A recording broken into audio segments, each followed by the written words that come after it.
My wife demanded open relationship, so I left her a brutal gift. Reddit cheating stories. When the woman you love, the woman you vowed to share your life with, looks you in the eye and says she wants to sleep with other people, the ground beneath your feet shifts in a way you can't quite describe. That was the moment my marriage ended, even though my wife didn't realize it yet.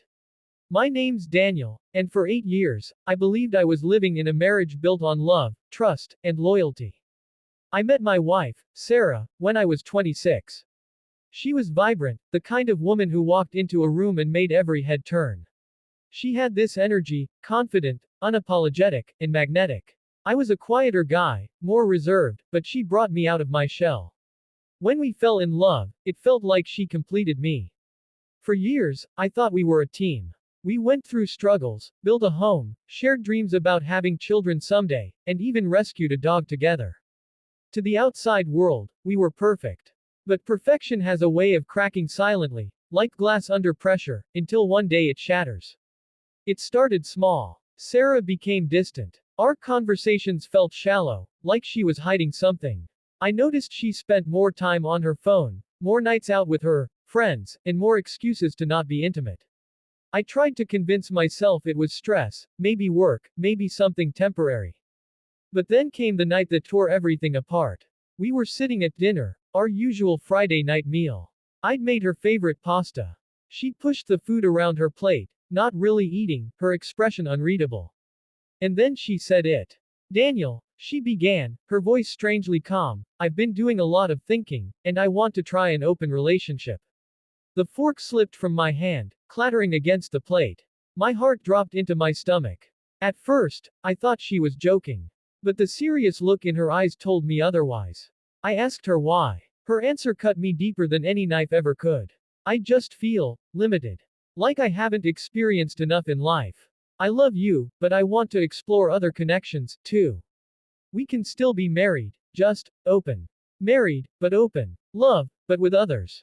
I stared at her, and all I could think was, how long had she been thinking this? And worse, had she already started? I didn't yell. I didn't cry. Instead, I felt this cold clarity wash over me. She wanted freedom, fine. But freedom comes with consequences. That night, I barely slept. I replayed every memory, every smile, every kiss, and every moment of intimacy in my mind, now tainted by the thought that she didn't value it the way I did. And that's when the idea for my brutal gift came to me. If she wanted an open relationship, I'd give her one. But it wouldn't be in the way she expected. Over the next week, I planned. I gathered every piece of evidence that showed how much I had given to this marriage. Our photos, our travel tickets, the journal where I wrote her love notes over the years.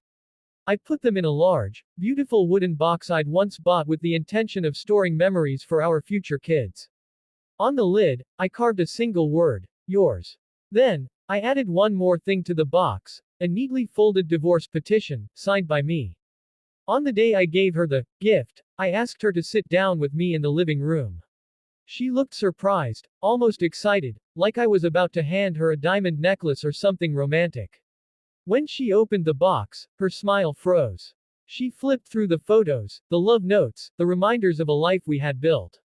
Her hands trembled as she unfolded the divorce papers. What is this? She whispered. This, I said, my voice steady, is me giving you the open relationship you wanted. You're free now, Sarah. Free to explore whoever you want. But not as my wife.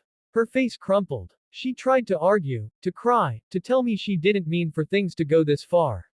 She insisted she still loved me, that she only wanted a little more excitement. But I wasn't interested in being someone's safe harbor while they sailed the seas with others. I told her, love isn't something you half share. I gave you everything. And this box is everything I ever gave you. But if that's not enough, then I have nothing left to give.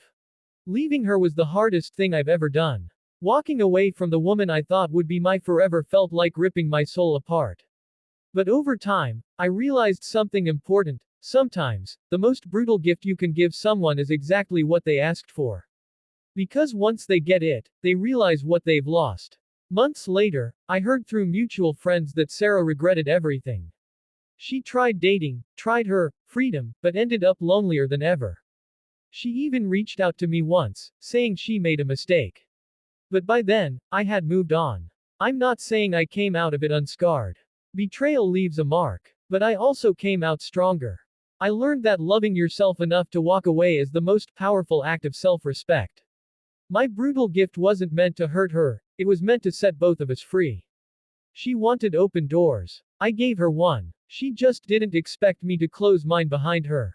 And the lesson: never let someone convince you that half love is enough. You deserve the whole thing, or nothing at all.